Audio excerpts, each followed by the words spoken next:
Bonjour les amis, j'espère que vous allez bien. Je suis ravi de vous retrouver pour une nouvelle vidéo sur la chaîne aujourd'hui.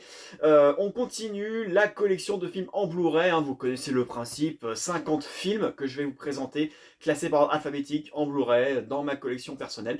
Voilà, et on va continuer là où on s'était arrêté avec une petite parenthèse puisque j'ai rentré depuis un film qui aurait dû être normalement être présenté plus tôt, il commence par la lettre A. Et je l'ai rentré récemment. Il s'agit une affaire de détail, voilà, avec Denzel Washington, avec Rami Malek et j'ai mangé son Jared Leto. Moi, je vais y arriver.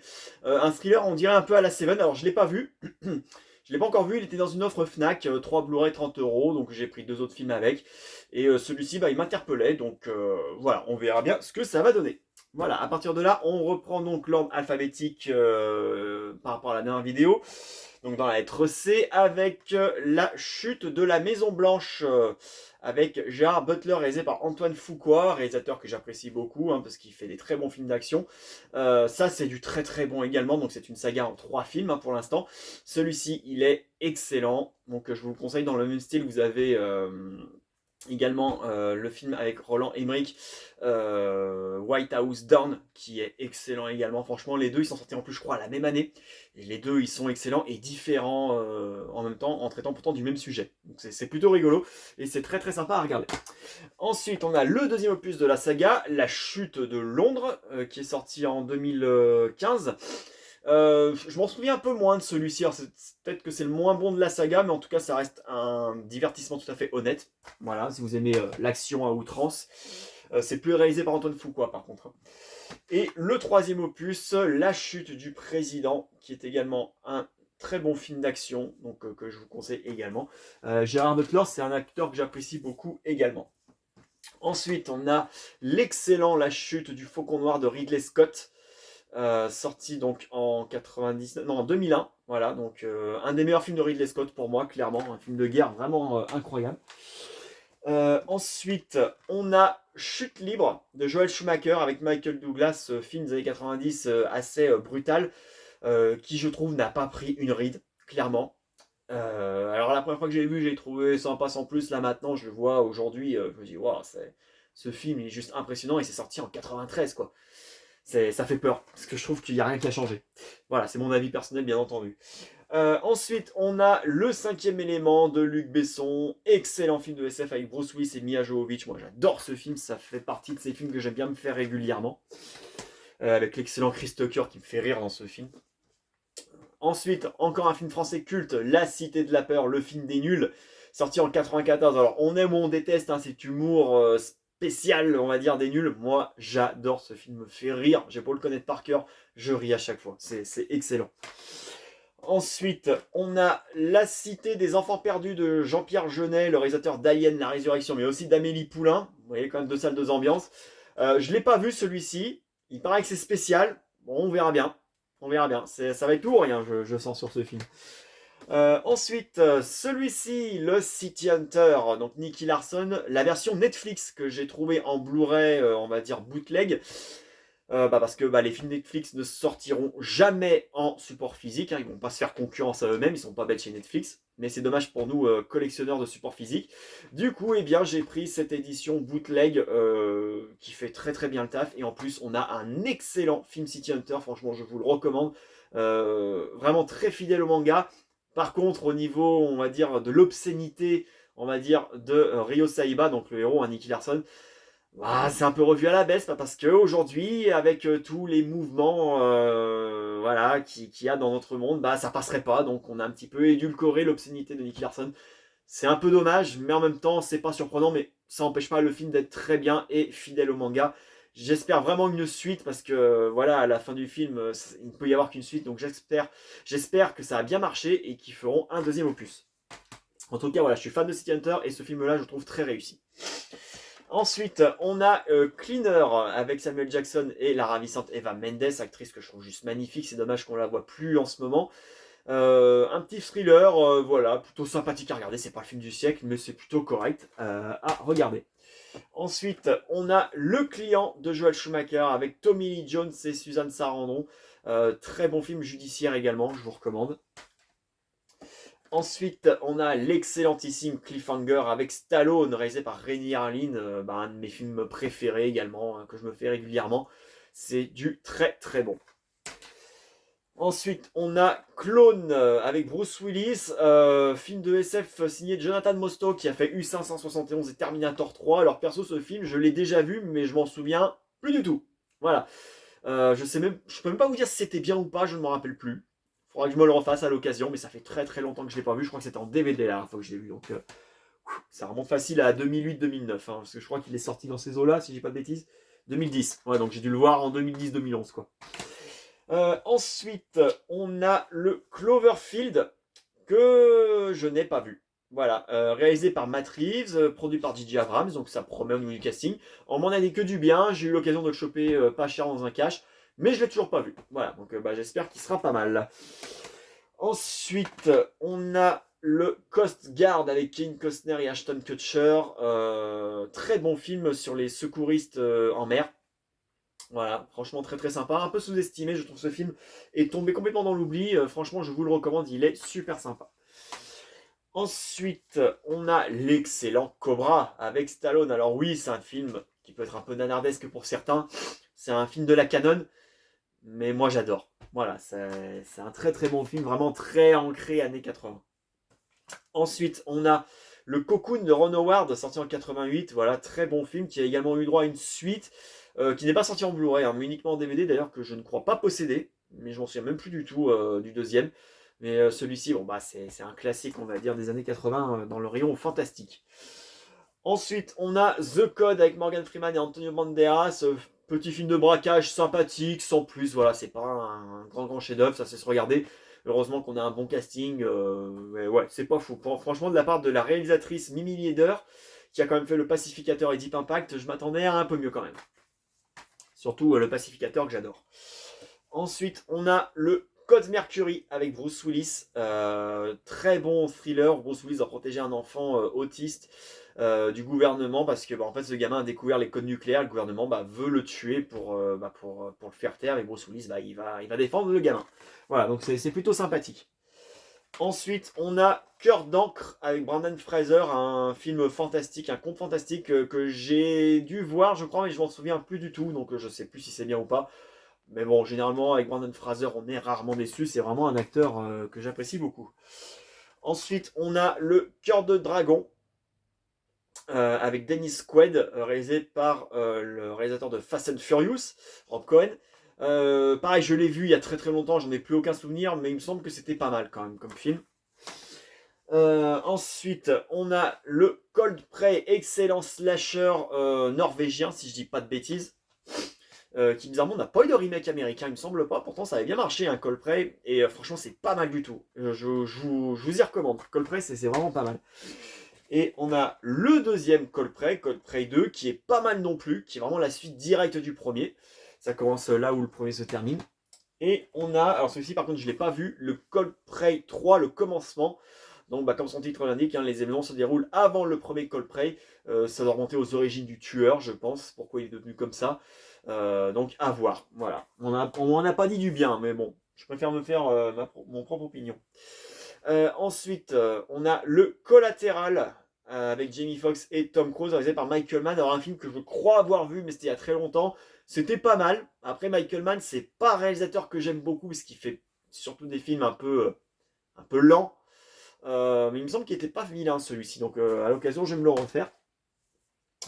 Ensuite, on a Le Collectionneur avec Morgan Freeman et Ashley Judd, deux acteurs que j'apprécie beaucoup. Très bon thriller, même si malheureusement en VF, on découvre très vite qui est le tueur, parce qu'en fait, on voit pas le tueur, mais on l'entend. Mais ils n'ont pas modifié sa voix par rapport au personnage qu'on voit durant tout le film. Tu dis, mais attends, c'est la même voix que lui, ah bah c'est bon, on sait déjà qui est le tueur. Donc c'est un peu dommage. En VO, je sais pas si c'est pareil. Mais bon, la première fois que j'ai vu, j'avais même pas fait gaffe. Maintenant que je le sais, je vois que ça, mais ça reste quand même un très bon film. Ensuite, on a La colline à des yeux d'Alexandre Aja, qui est un remake du film de Wes Craven. Donc celui-ci, il est sorti en 2005. C'est du Alexandre Aja, on aime ou on n'aime pas. Alors c'est pas mon préféré d'Alexandre Aja de très loin, même d'ailleurs, c'est loin d'être mon préféré. Mais c'est assez brutal, c'est assez violent, c'est assez gore, donc moi ça me va. Et puis il y a eu la suite qui lui par contre je n'ai pas vu, La colline à des yeux 2, il paraît que c'est pas fou. C'est pas réalisé par Alexandre Aja par contre, donc à voir ce que ça va donner. Ensuite, on a le Colombiana, produit par Luc Besson, avec Zoé Saldana, une actrice que j'apprécie beaucoup également. Sorte, on va dire, de Taken, un peu dans ces zones-là, hein. Voilà, donc c'est une femme qui est un peu une tueuse, on va dire, une tueuse à gages. Je l'ai vu il y a très très longtemps, c'était pas mal, hein, dans mes souvenirs, mais à refaire. Pareil, ça fait partie des films qu'il faudra que je me refasse. Ensuite, le classique Commando avec Schwarzenegger, excellent film d'action avec une jeune Alyssa Milano. Moi j'adore ce film, voilà, un film d'action typique années 80 avec un Schwarzenegger mais excellent, doublé par un excellent Richard Darbois. On passe vraiment un très bon moment. Ensuite, on a l'excellent Comme un oiseau sur la branche avec Mel Gibson. Film un peu tombé dans l'oubli également, et j'aime beaucoup ce film d'action, Chasse à l'homme, avec un excellent Mel Gibson comme d'habitude. Voilà, j'aime beaucoup ce film. Encore un autre film avec Mel Gibson, Complot de Richard Donner avec également Julia Roberts et Patrick Stewart. Très bon casting, très bon réal. Bah du coup, ça en fait un très bon film. Voilà, j'aime beaucoup, même si ça vaut pas l'arme fatale bien sûr, mais ça reste un très bon thriller. Ensuite, on a le Conan avec Jason Momoa, que beaucoup défoncent, mais que moi, perso, j'aime bien. Voilà, bon, c'est pas non plus le film du siècle, mais j'ai pas passé un mauvais moment devant ce film, et je trouve que Jason Momoa campe un bon Conan. Voilà, ça reste mon avis perso, bien entendu. Ensuite, on a le Conan le Barbare avec Arnold Schwarzenegger, sans doute le meilleur film Conan sorti jusqu'à maintenant, même s'il n'est pas tout jeune le film, hein, il est de 81, c'est du John Milius, et c'est plutôt bien foutu, voilà, ça rend un bon film. Et on a la suite Conan le Destructeur sorti en 85, qui est un peu plus comique celui-ci, on se rapproche un peu plus de Calidor, la légende du talisman, je ne sais pas si vous connaissez le film, je vous le présenterai plus tard. On est dans de l'heroic fantasy, matinée de comédie, donc on est vraiment à des années-lumière du premier Conan, c'est vraiment différent, il est un peu plus nanardesque, j'ai envie de vous dire. Mais bon voilà, c'est pour passer un moment, on s'ennuie pas et c'est le principal. Ensuite, on a le Constantine, adapté d'un comics avec l'excellent Keanu Reeves, l'un de mes acteurs préférés, clairement, avec ce très bon film. Voilà, il y a le 2 qui est en préparation d'ailleurs, donc j'ai hâte qu'il sorte, parce que Constantine 1 est vraiment très sympa. On a Le Contrat avec notre ami Schwarzenegger. Alors ça, c'est un film que j'ai vraiment pas apprécié la première fois que je l'ai vu. Et là, je me suis refait récemment. Et en fait, bon, oui, il est un peu bordélique parfois, mais j'ai passé un bon moment. C'est vraiment un bon film d'action bien bourrin avec des petites touches d'humour, voilà. Donc j'ai appris à l'aimer ce film, clairement. Ensuite, on a le Contre-enquête avec Jean Dujardin, un film assez sombre, assez dur quand même. Et puis voir un Jean Dujardin dans un rôle à contre-emploi comme ça, franchement, c'est bluffant. C'est clairement pour moi l'une de ses meilleures prestations. Le film est dur, hein. Bon, il dure qu'1 h 25, mais waouh, enfin voilà, moi qui ai un enfant et en plus une fille, voilà, le gars qui enquête un policier qui enquête sur le meurtre sordide de sa fille. Enfin, ouais, c'est un peu chaud. C'est un peu chaud quand même. Donc, film dur, sombre, mais vraiment très efficace avec un excellent Dujardin dedans. C'est vraiment cool.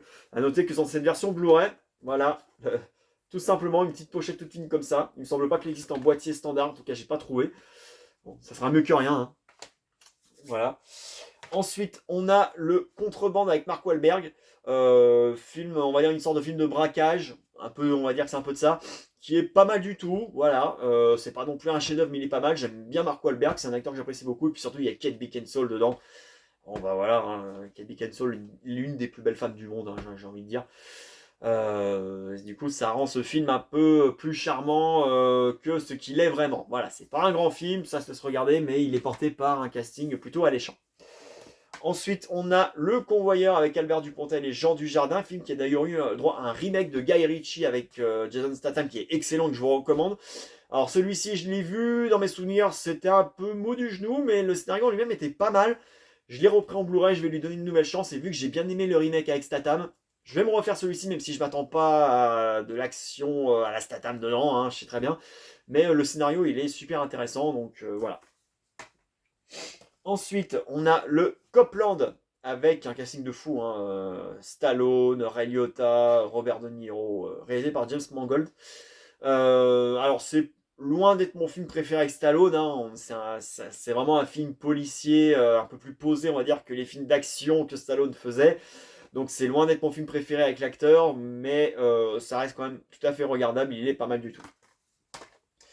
Ensuite, on a le sympathique Copycat avec Sigourney Weaver, un thriller policier où Sigourney Weaver doit trouver un tueur en série. Voilà, donc film plutôt sympathique, un peu oublié aujourd'hui, mais qui est vraiment très sympa. Voilà, je vous le recommande.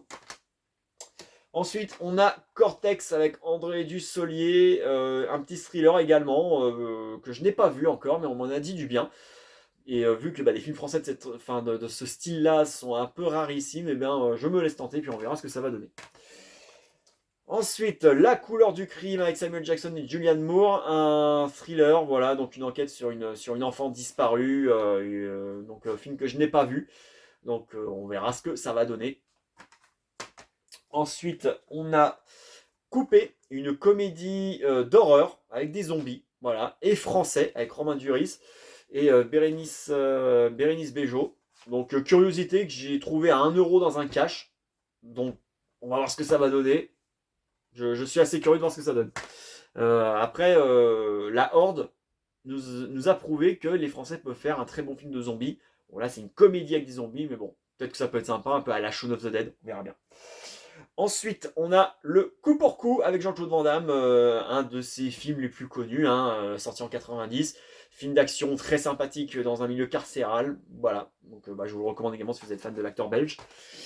Ensuite, on a La course à la mort de l'an 2000 avec David Carradine, qui a eu droit à un remake en 2008 avec Jason Statham, qui est quand même assez différent de celui-ci. Pour l'époque, c'était quand même violent comme film. Là, il est interdit au moins de 16 ans. Il est sorti en 1980, je crois, dans ces eaux-là, à peu près. 75. Oui, il est sorti en 75 avec un jeune Stallone, d'ailleurs, dedans, qui joue le méchant. C'est violent, il y a des femmes nues. Tu dis, ouais, ok, bon, pourquoi pas. C'est pas mal. Et surtout, c'est ce film-là qui a inspiré, je pense en tout cas, très fortement, le jeu Carmageddon. Voilà, vous savez, ce jeu de voiture futuriste où le but c'est d'écraser un maximum de piétons pour pouvoir marquer des points et finir premier. C'est carrément ça la course à la mort de l'an 2000. Donc voilà, et le style des voitures ressemble beaucoup à celui de Carmageddon, donc voilà. Et Carmageddon, Twisted Metal, c'est le même délire je pense. Ensuite, on a La course aux jouets avec Schwarzenegger, petite comédie, voilà, donc entre deux films d'action, donc entre True Lies et L'Effaceur, et bien Schwarzenegger fait La course aux jouets. C'est pas la comédie du siècle, mais c'est plutôt gentil à regarder, c'est très sympathique, les enfants adorent ça. Voilà, ça fait partie de ces petites comédies sympas des années 90. Et enfin, on va terminer avec le Course contre la mort Premium Rush avec Joseph Gordon-Levitt, réalisé par David Koepp, qui est un scénariste assez renommé. Je ne l'ai pas encore vu, je ne sais pas ce que ça vaut, on m'a dit que c'était pas mal, voilà, donc film d'action, course-poursuite. Donc on verra bien ce que ça va donner.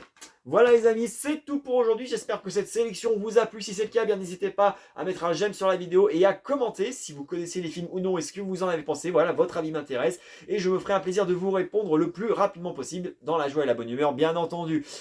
N'hésitez pas à vous abonner à la chaîne si ce n'est pas encore fait, liker, partager, activer la petite cloche pour ne pas louper les prochaines vidéos. Et quant à moi, j'aurai le plaisir de vous retrouver très vite pour une nouvelle vidéo sur la chaîne. Merci à vous de m'avoir suivi jusqu'au bout. Merci à vous pour votre fidélité. Vous êtes de plus en plus nombreux sur la chaîne, ça me fait super plaisir. Il n'y a jamais eu autant d'abonnés sur la chaîne depuis que ça a recommencé. Donc ça me fait super plaisir.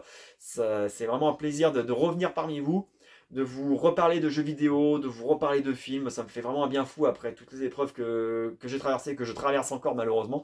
Voilà, cette petite parenthèse YouTube me fait vraiment du bien et ça vous fait plaisir. Donc moi ça me fait plaisir. Voilà, c'était un petit message personnel. Donc merci 1000 fois pour votre soutien. Ça me fait vraiment chaud au cœur. Voilà. Allez, je vous dis à très bientôt les amis et portez-vous bien. Salut tout le monde!